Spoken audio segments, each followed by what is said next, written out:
जय हिंद मित्रों, जैसा कि आप सब देख ही रहे हैं कि भारत और चीन के बीच LAC पर युद्ध लगभग छिड़ ही चुका है। हमारी सेना और चीन की सेना बिल्कुल आमने सामने आकर खड़ी हो गई है। हमें इस बात की बहुत खुशी है कि हमने दुश्मन को बहुत ज़्यादा क्षति पहुँचाई है, पर दुख होता है कि हमारे कुछ सैनिक शहीद हो गए। इसमें पूरी दुनिया के लिए वो मात्र 20 सैनिक थे, लेकिन हमारे लिए, उनके परिवार वालों के लिए वो पूरी दुनिया थे, पूरा संसार थे। हर देशवासी के मन में एक आग जल रही है, उनका खून उबाल मार रहा है। हर कोई युद्ध में जाने को तैयार है। सोशल मीडिया पे एक पोस्ट डालो तो 1000 लोग तैयार खड़े मिलते हैं। पर भाइयों, जितने वो बॉर्डर पर खड़े हैं ना हमारे से, उनको हमारी इतनी ज़रूरत नहीं है। वो चीन से लड़ रहे हैं। मैं कह रहा हूँ चीन, पाकिस्तान, नेपाल सब एक साथ आ जाए ना, उनको भी मार कर भगा देंगे। तुम्हारी ज़रूरत वहाँ नहीं है। अगर कुछ कर सकते हो तो तुम घर के अंदर बैठ के युद्ध लड़ो, मोबाइल से युद्ध लड़ो, अपने उंगलियों से युद्ध लड़ो। भरोसा रखो उन पर। और युद्ध लड़ना है तुमको, मैं मौका दे रहा हूँ तुमको युद्ध लड़ने का। तैयार हो? लेकिन युद्ध करने का तरीका अलग है। तुम्हारे पास गन नहीं है, बम नहीं है, और तुम्हें मैदान में भी नहीं जाना पड़ेगा। कैसे घर में बैठ के, कैसे दुकान में, कैसे मॉल में, कैसे इन सब जगह युद्ध लड़ा जाना है वो मैं बता रहा हूँ। मोबाइल चला रहे हो, एक उंगली घुमाओ, युद्ध जीत गए। दुकान में खड़े हो, नज़र घुमाओ, युद्ध जीत गए। कभी कोई त्यौहार आता है, अपने देश की चीज़ों को प्राथमिकता दो, युद्ध जीत गए। निर्णय समझदारी से लेना सीखो। हमारे सैनिक उनको बाहर से चोट दे रहे हैं, उनके शरीर को नुकसान पहुंचा रहे हैं, हम उनको मन से नुकसान पहुंचाएंगे। तो वहाँ पे उनके 100 सैनिक मारेंगे, हम उनके 100 करोड़ रुपए मारेंगे। वो उनके 1000 सैनिक मारेंगे, हम उनके 1000 करोड़ रुपए मार देंगे। 1000 करोड़ रुपए का नुकसान कर देंगे सालों का। लड़ोगे हमारे सैनिक के कंधे से कंधा मिलाकर? करोगे उनको छलनी? बोलो, हो तैयार? हो जाए जंग। कोई भी देश तभी तक लड़ सकता है जब तक उसके पास पर्याप्त सैनिक हो और पर्याप्त पैसा हो।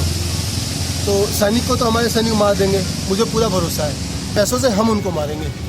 आज से ये खाली टिकटॉक ही चला रखा है। अबे भाई, बहुत सारे एप्लीकेशंस हैं, सब हटाओ। और जो फ़ोन आ रहे हैं, इलेक्ट्रिकल आइटम्स आ रहे हैं, इनका भी बहिष्कार करो। एक खाली टिकटॉक से नहीं होगा। लेकिन ऐसा नहीं कि टिकटॉक का मत करो, टिकटॉक का भी करो और बाकी चीज़ों का भी करो।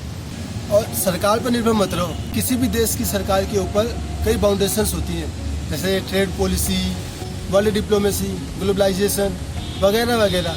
तुम्हारे ऊपर तो कोई बाउंडेशन नहीं है, मेरे ऊपर तो कोई बाउंडेशन नहीं है। हम लोग तो आज़ाद हैं। तो हम अपने लेवल पर बिल्कुल आर्थिक बहिष्कार कर देंगे।